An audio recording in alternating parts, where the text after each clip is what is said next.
यस कार्यक्रमका साथमा Dhulikhel eco resort सम्पर्क 9865554636 011490102।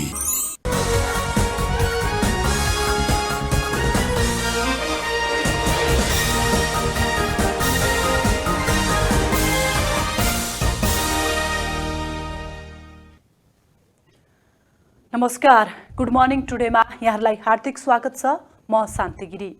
हामी प्रत्येक बिहानीमा गुड मर्निङ टुडेको साथमा उपस्थित हुँदै आइरहेका छौँ। विभिन्न क्षेत्रका व्यक्तित्वसँग विविध विषयमा कुराकानी पनि गर्दै आइरहेका छौँ। आज विशेषतः फुटवेयरको विषयमा हामी विशेष कुराकानी गर्नेछौँ। त्यसको लागि हामीसँग फुटवेयर म्याग्निफ्याक्चरर्स एसोसिएसनका अध्यक्ष रुद्र नेउपाने हुनुहुन्छ। उहाँ चाहिँ रन सुजको प्रबन्ध निर्देशक पनि हुनुहुन्छ। आउनुहोस् उहाँलाई कार्यक्रममा स्वागत गरौँ। स्वागत छ सर यहाँलाई कार्यक्रममा। नमस्कार। धन्यवाद। आराम हुनुहुन्छ? ठिकै छ। चिया पिउँदै कुरा गरौँ न त सर। चिया लिने गर्नुभएको छ? ठिकै छ, हुन्छ। केमा व्यस्त हुनुहुन्छ सर पछिल्लो समय? अब विशेष गरी त हाम्रो यो व्यावसायिक जीवन अलि व्यस्त नै हुन्छ। हजुर हजुर। तीमाथि पनि अहिले पछिल्लो चरण यो फुटवेयर म्यानुफ्याक्चर एसोसिएसन अफ नेपालको अध्यक्ष भर्खर निर्वाचित भएको, एक हप्ता पनि भएको छैन। त्यसमा पनि छु। अब आफ्नै व्यवसाय नै छ। यो फुटवेयर बाहेक अरू व्यवसायहरू पनि छ, तर म अहिले चाहिँ फुटवेयरमा केन्द्रित गरिरहेको छु। किनभने यो जुत्ता चप्पलको छाता सङ्गठनको अध्यक्ष भएको हिसाबले यसमा केही परिवर्तन गर्नुपर्ने छ। यसमा केही कमी कमजोरी छन्। अब यो अब सस्टेनेबल मात्रै नभइकन निर्यात योग्य, निर्यात उन्मुख होइन, निर्यात योग्य चाहिँ वस्तु बनेको छ। यसलाई निर्यातलाई स्थापित गर्ने, निर्यातलाई विस्तारित गर्ने, यी कुराहरू गर्नुपर्ने भएको कारणले अलि धेरै फुटवेयरसँग रिलेटेड कामहरू यो जुत्ता चप्पलको क्षेत्रमा के धेरै गर्न सकिन्छ, के राम्रो गर्न सकिन्छ, के नयाँ गर्न सकिन्छ भनेर हामी त्यही चिन्तन मननमै लागिरहेका छौँ। अब जस्तो अब नयाँ नेतृत्व पाएको छ फुटवेयर म्याग्निफ्याक्चरर्स एसोसिएसनले, कस्तो परिवर्तन हुन्छ त? कस्तो परिवर्तन गर्ने यहाँले योजना बनाएर अध्यक्ष बन्नुभएको छ? यो नेपालको एउटा कल्चर छ, एकदम धेरै मिठा कुराहरू गर्ने, अलि धेरै कुराहरू गर्ने। त्यहाँबाट दोस्रोमा सिद्धान्त त अलिअलि थ्योरिकल कुराहरू भने नीति नियम बढ्ने, त्यो लागू नहुने। र त्यहाँबाट तेस्रो समस्या छ अहिले जुत्ता बनाउने मात्रै होइन, लाउने मान्छे नै पलायन भएको कारणले केही न केही हाम्रो सेक्टरबाट त्यो पलायन हुने मान्छेलाई रोक्नुपर्ने अवस्था छ। अनि अर्को चाहिँ सरकारका नीति निर्माणहरू कस्तो छ भने 20% महँगो भए पनि नेपाल सरकारले अनुदान दिएको पोसाक भत्ता पाउनेहरूले नेपाली नै लाउनु पर्ने भन्ने कुरा छ। अब त्यसमा घुमाइ फिराइ त्यो पनि कार्यान्वयन भइरहेको छैन, ग्लोबल टेन्डर या आदिका नाममा। त्यस्तै अब भन्सार दर, यो रेडिमेड प्रडक्टमा जुत्तामा भन्सार दर बढाइएको छ, तर चोरी पैठारी भएर यति धेरै आइरहेको छ। टोटल आयातको आधी चाहिँ चोरी पैठारी, बिना भ्याट बिना भन्सार आइरहेको छ। त्यसले ठुलो रूपमा यो सरकारलाई, उपभोक्तालाई र उद्यमीलाई असर गरिरहेछ। यो कुराको पनि निरूपण गरेर टुङ्गो लाउनु पर्ने छ। सरकारसँग भएका नीति निर्माणहरू जस्तो बैंकको ब्याज, यो उत्पादन क्षेत्र हो, त्यसमा पनि धेरै श्रम शक्ति यहाँ खपत हुन्छ। अनि भ्यालु एडको रेसियो पनि एकदम धेरै 50% भन्दा बढी भ्यालु एड हुने ठाउँ छ। त्यसो गर्दाखेरि बैंक ब्याजको अलि रेसियो अलिक कम हुनुपर्ने, नेपाल सरकारले अनुदान दिने या सम्बन्धित बैंकलाई निर्देशन गर्ने, यो रेसियो भन्दा बढी नलिने भन्ने हुँदाखेरि यो क्षेत्रका मध्यम रेन्जका उद्योगीहरूलाई असाध्यै धेरै, मध्यम रेन्जकाहरूले चाहिँ ऋण धन गरेर तिर्न सक्छन् भनेर असाध्यै धेरै प्रिमियम दर लिने या ब्याज धेरै लिने, म त भन्छु बैंकले ब्ल्याकमेलिङ गरिरहेको छ हामीहरूलाई, उद्योगीहरूलाई।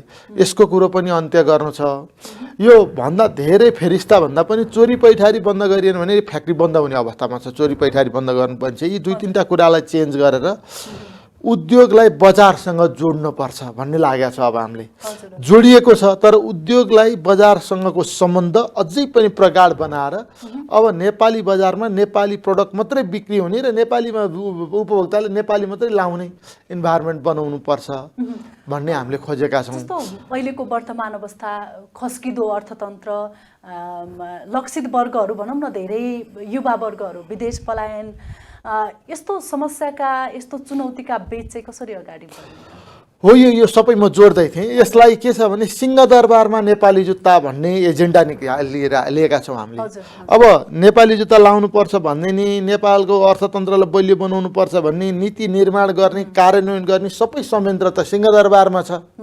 त्यसो भएको कारणले सिंहदरबारमा बस्ने प्रधानमन्त्रीबाट नै नेपाली जुत्ता खोजेर लगाइदिनु पर्यो, हामी सक्षम छौँ भनेको जस्तो model, quality, design, price, variety सबै हामी नेपाली दिन सक्नेछौँ। 1500 भन्दा बढी उद्योग छन्, त्यसमध्ये पनि लगभग 100औं सङ्ख्यामा क्यापेबल उद्योग भइसके।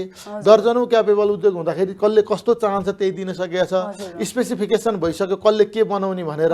सिंहदरबारभित्र नेपाली जुत्ता, त्यो सिंहदरबार त्यो प्रधानमन्त्रीको कार्यालयबाट डोरी तानेर वडा कार्यालयसम्म पुर्याउन चाहिरहेका छौँ हामीले हामीबाट नै चेन्ज गर्नुपर्छ, हामीबाट नै परिवर्तन गर्नुपर्छ।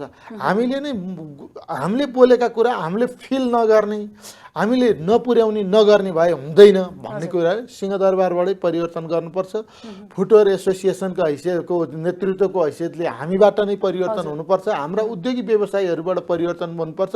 हामी जे चाहन्छौँ जे बोल्छौँ त्यो गर्छौँ, हामीले त्यो लागिरहेको छौँ। अहिले तपाईँले भन्नुभयो यो खस्काउँदो अर्थतन्त्र र पलायनवादी जनशक्ति।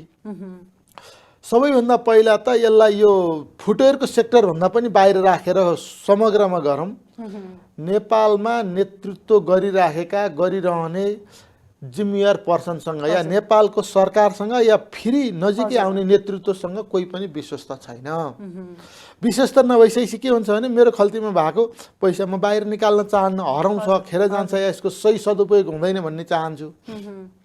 त्यस्तै गरी पैसाको मोबिलाइज भएन, क्यास मोबिलाइज नभइसकेपछि अर्थतन्त्र खस्क्यो। एक अर्को कुरो चाहिँ विविध खाले पैसा, चाहे स्रोत खुलेको या नखुलेको, चाहे सेतो या कालो, जुनसुकै खाले पैसा भए पनि 5 वर्ष 7 वर्ष अगाडि चाहिँ नेपालमै मोज मस्ती गर्ने, बरु नेपालमै खर्च गर्ने, नेपालमै घर जग्गा ऐस आराम गर्ने चलनलाई बिस्तारै यो अघोषित रूपमा मैले विदेश डाइभर्ट भएको देखिरहेको छु।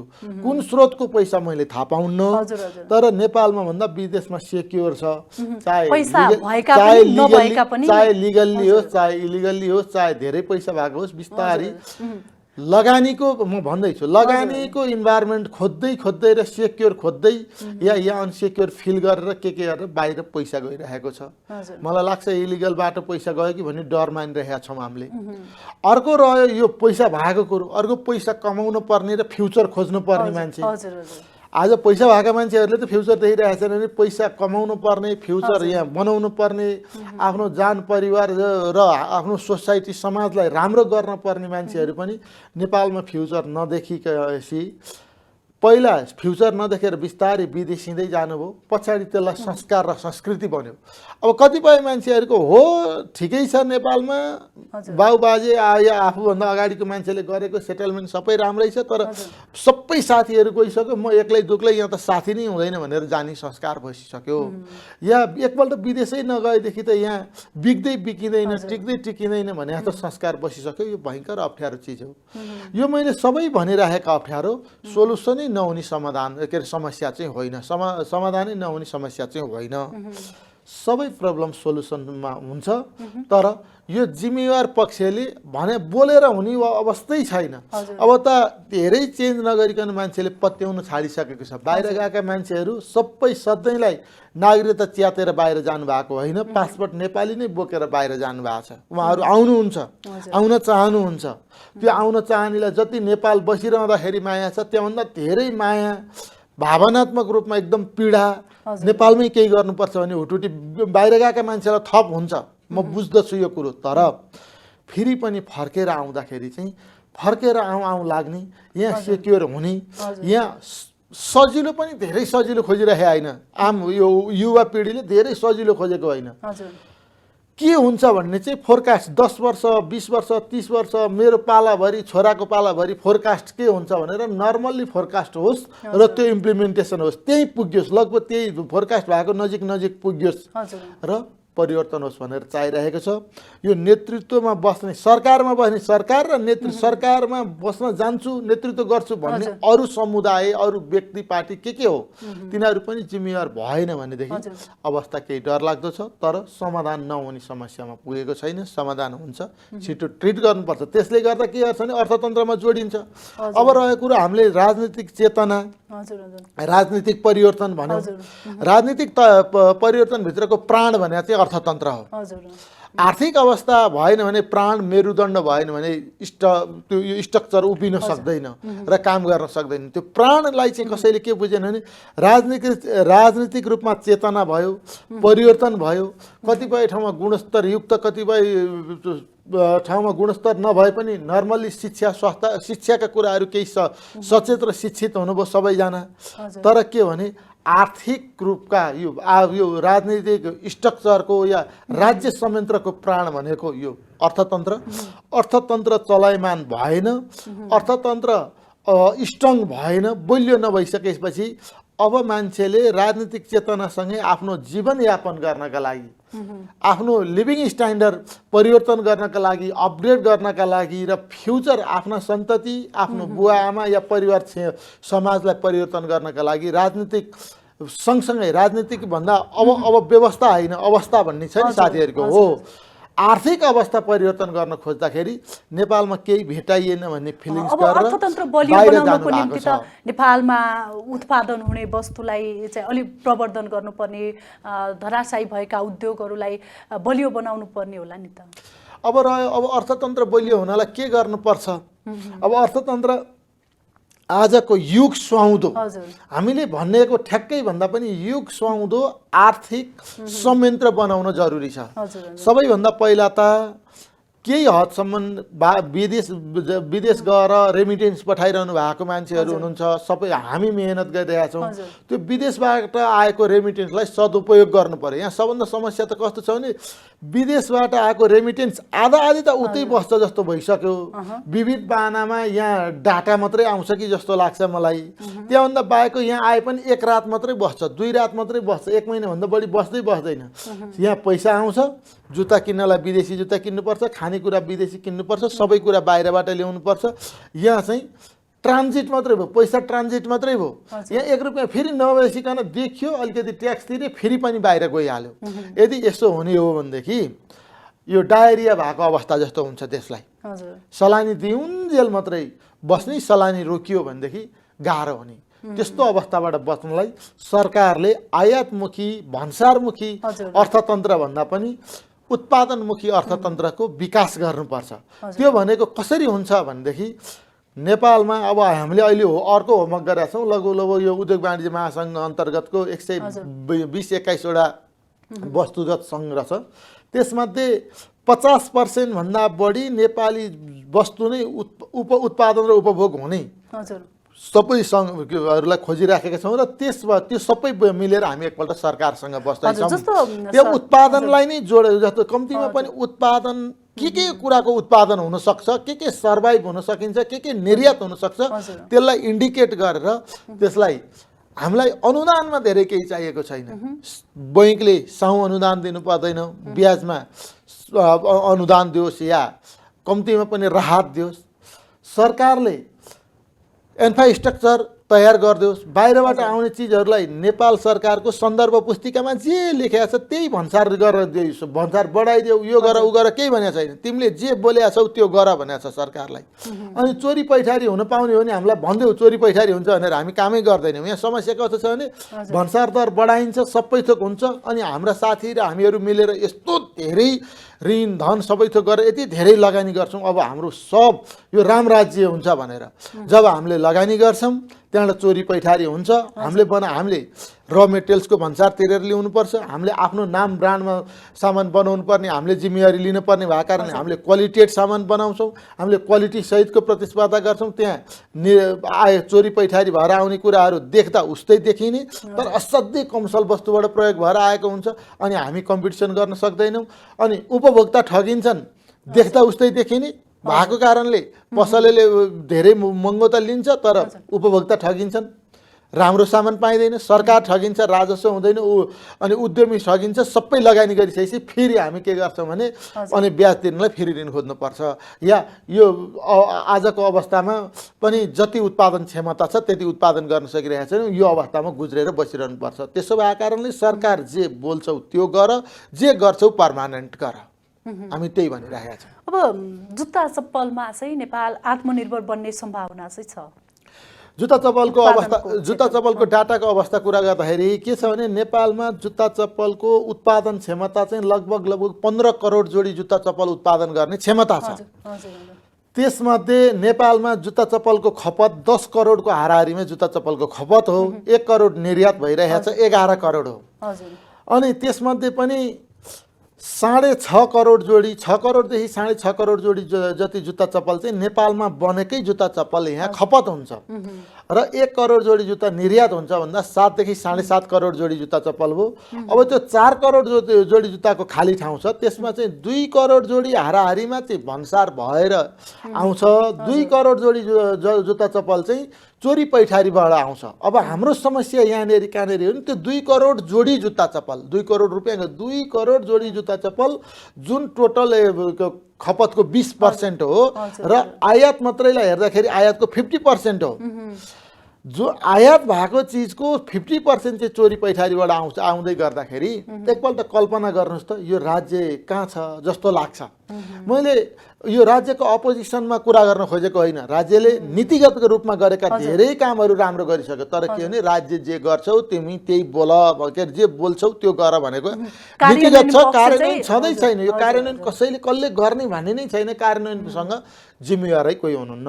हामीले त असाध्यै पीडादायक फिल गरेको यो चोरी पैठारी नै हो।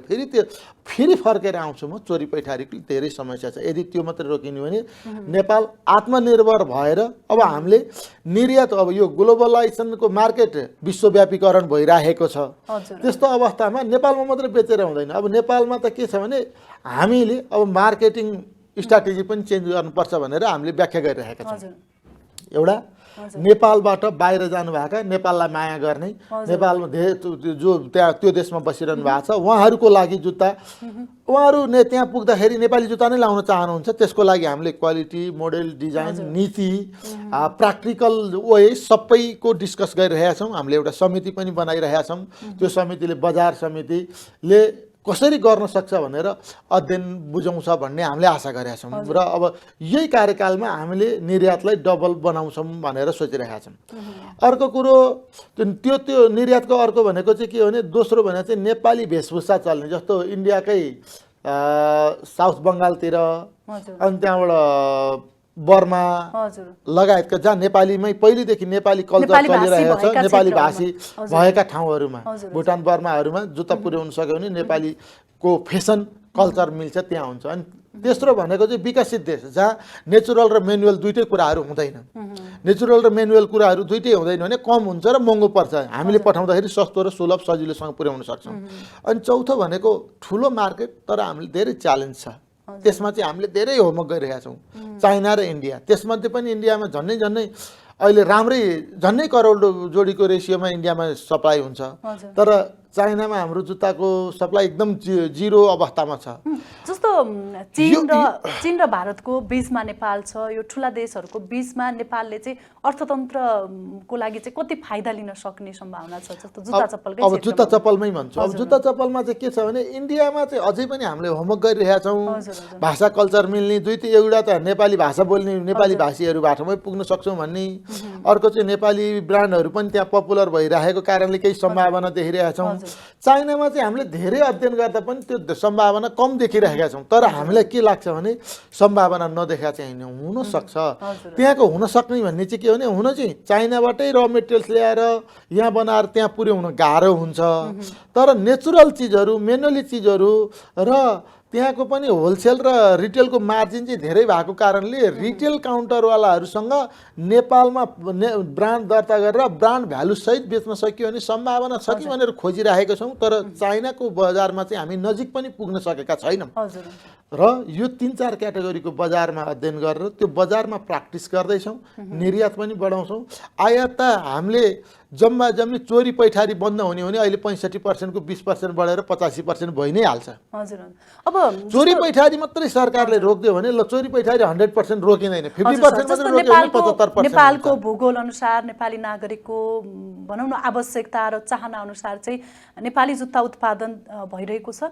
अब नेपालमा पहाडी क्षेत्रहरू छन्, पहाडी क्षेत्रमा प्रयोग हुने जुत्ता चप्पलको गुणस्तर अझ बलियो बनाउनु पर्ला, यही अनुसारको जुत्ता चप्पल उत्पादन भइरहेको छ। मैले भने नि सेगमेन्ट वाइजका कुरा गरेँ, हाम्रा दर्जनौँ फ्याक्ट्रीहरू उद्योगहरू भएका कुराहरू गरेँ। यो भनेको के हो भने नेपालमा हेल्दी टप कम्पिटिसन छ जुत्तामा। अब कुन सेगमेन्टमा कसले खेल्ने, अब मैले यो सबैको ब्रान्ड भन्न भ्याउँदिनँ, एक दुईटाको ब्रान्ड भन्दा अन्याय हुन्छ। नत्र तपाईँहरूले खोज्नुभयो भने प्रिमियम क्याटेगोरीको लेदर सुज बनाउने, फर्मल सुज बनाउने, स्पोर्ट्स सुज बनाउने, हायर लेभलको बनाउने छुट्टै स्पेसिफिकेसन छ, त्यो छुट्टै फ्याक्ट्री ब्रान्ड छ। सबैभन्दा टप कम्पिटिसन गरेर 10 रुपियाँ 5 रुपियाँ नाफा खाएर टप कम्पिटिसनमा दिने अर्कै कम्पनी छ। सोचे जति विश्वास चाहिँ किन गर्न नसकेको? अर्को क्याटेगोरी छ तपाईँले भनेको जस्तो, जति अनि त्यो जति पाहाडमा भयो या जति धेरै युजेबल भयो त्यति धेरै ड्युरेबल चाहिन्छ हैन। धेरै युज गर्न पर्ने ठाउँमा धेरै बलियो चाहिन्छ। त्यो कुरालाई पनि मध्यनजर गरेर त्यसमा पनि रिजनेबल प्राइस, सस्तोमा बलियो बनाउने चिज पनि छ, अनि महँगोमा कम्फर्टेबल बनाउने चिजहरू पनि छ। सबै कुरा होमवर्क गरिरहेका छौँ। के अरे होमवर्क होइन, सबै कुरामा पर्फेक्ट सब उत्पादन छ नेपालमा। तर तपाईँले अहिले सानो भन्नुभएको, हामीले एउटा कमी कमजोरी गरिरहेका छौँ। हाम्रा उत्पादनलाई हाम्रा उत्पादन यस्तो छ भनेर उपभोक्ताको दिमागसम्म पुर्याउने र खुट्टासम्म प्रयोग गराउनु अझै कम बाँकी छ। त्यसमा एउटा सानो इरर छ, सानो समस्या के हो भने हामीले जे कुरा उत्पादन गऱ्यौँ डाइरेक्ट हामी बजारमा र उपभोक्तामा जान भ्याउँदैनौँ, सक्दैनौँ। अब हामीले वितरण प्रणालीमा जानुपर्छ, डिलर, डिस्ट्रिब्युटर, होलसेलर, रिटेलरमा जानुपर्छ। सस्ता आइटमहरू, अलि प्राइसका आइटमहरू, इकोनोमिक लेभलका आइटमहरू चाहिँ उहाँहरू छिटो, कि जे कुरा छिटो बिक्री हुन्छ त्यो चाहिँ विक्रेताले छिटो र धेरै बेच्न चाहन्छ। जुन कुरामा धेरै लगानी गर्नुपर्छ र ढिलो बिक्री हुन्छ, त्यो रिस्क धेरै भएको कुरामा कम उहाँहरू किन्न चाहनुहुन्छ। र त्यो वितरण प्रणालीभित्र नछिर्दाखेरि तपाईँले अहिले भनेको जस्तो हायर लेभलको प्रिमियम क्याटेगोरीको एकदम राम्रा क्वालिटीका जुत्ता चप्पलहरू बजारसम्म कम, नेपाली जुत्ता चप्पलहरू कम पुगेको फिलिङ्स हुन्छ। यसलाई हामीले, यो फुटवेयर म्यानुफ्याक्चरले भन्दा नि हामीले केही उद्योगीहरू मिलेर कमन आउटलेटको अवधारणा ल्याएका छौँ। कमन आउटलेट भनेको 8 वटा 10 वटा यो टप लेभलका कम्पनीहरू मिल्ने, ब्रान्ड मिल्ने र एउटै ठाउँमा 10 वटा पसल, 10 वटा सोरुम चाहिँ एउटै बिल्डिङमा एकै ठाउँमा एउटै एरियामा खोल्ने। त्यसो गर्दाखेरि के हुन्छ भने जुत्ता किन्ने पाराखेरि त एकपल्ट कम्पलसरी त्यहाँ पुग्ने भयो नि। र त्यहाँ पुग्दाखेरि त्यहाँ 10 वटा कम्पनीको 10 वटा टेस्ट भयो, 10 वटा क्याटेगोरी भयो, 10 वटा कम्पनीका धेरै भेराइटी भए। उनीहरूको त्यो टार्गेटेड ग्रुप पनि सबै 10 वटा कम्पनीको टार्गेटेड ग्रुपलाई एउटै टोकरीमा राख्दाखेरि सबै 3 करोड पपुलेसनले खोजेको जस्तो हुने भयो भनेर हामीले त्यो कन्सेप्ट बनाएका छौँ। हामीले के आशा गरेका छौँ, पर्सनल रूपमा मैले के विश्वास र भरोसा गरेको छु भने एउटा लेभलको प्रिमियम क्याटेगोरीको जुत्ता चप्पल चाहिँ बजारसम्म पुर्याउन नसकेको हो कि भन्ने हाम्रो फिललाई त्यो कुराले नै फुलफिल गर्छ। त्यति गरिसकेपछि नेपालमा बजारीकरणको हिसाबले पनि हामी अगाडि बढिरहेका छौँ। अब स्वदेशी उत्पादनलाई प्रोत्साहित र प्रवर्धन गर्नको निम्ति विभिन्न समयमा प्रदर्शनीहरू पनि गरिरहनु भएको छ। यसले चाहिँ कतिको फाइदा पुगेको छ आफ्नो उद्देश्यसम्म पुग्नको निम्ति? विशेषतः यो उत्पादन र उपभोगसम्म जोडाउने कुराहरूको थुप्रै वे मध्येको प्रदर्शनी, बिक्री कक्ष सबै कुराहरू हो। यसलाई हामीले प्रदर्शनीलाई बिस्तारी कमन आउटलेट, साझा बिक्री कक्षमा कन्भर्ट गर्दैछौँ।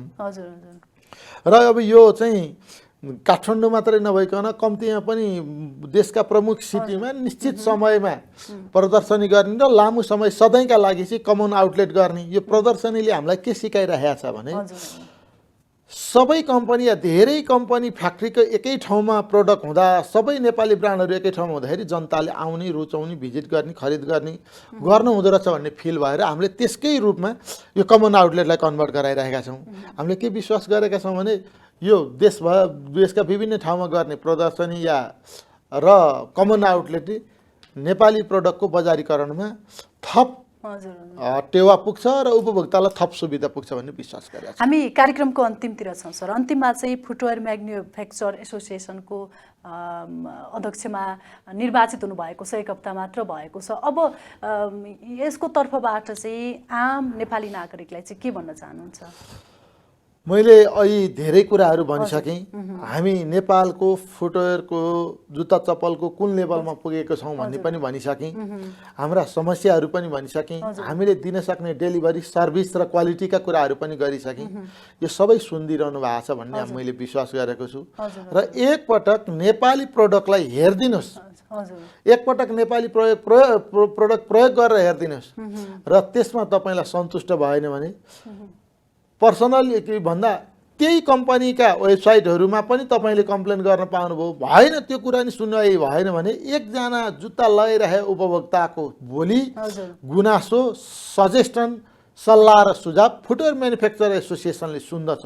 त्यसको नेतृत्वको हैसियतले म जिम्मेवारी लिन्छु र राम्रा कुरा नराम्रा कुरा सबै, राम्रा कुरा सुध्रिनु पर्ने कुरा दुईटै कुरा सुनेर हामी उपभोक्ताले चाहेको ठाउँमा पुग्छ र यो कुरालाई आम उपभोक्ताले मेरा यी कुराहरूलाई सुनिदिनु हुनेछ, प्रयोग गरिदिनु हुनेछ या र त्योसँग नजिकै बसेर हामीलाई सल्लाह सुझाव दिनुहुनेछ भन्ने विश्वास गर्छु। हस्, अमूल्य समयका लागि यहाँलाई धेरै धेरै धन्यवाद सर।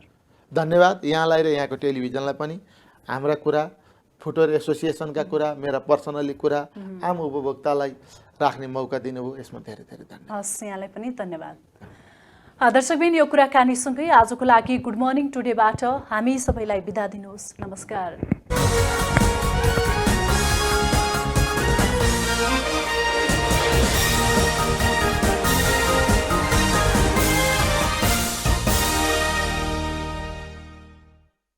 यस कार्यक्रमका साथमा धुलीखेल इको रिसोर्ट सम्पर्क 98 65 55 46 36 011 94 102।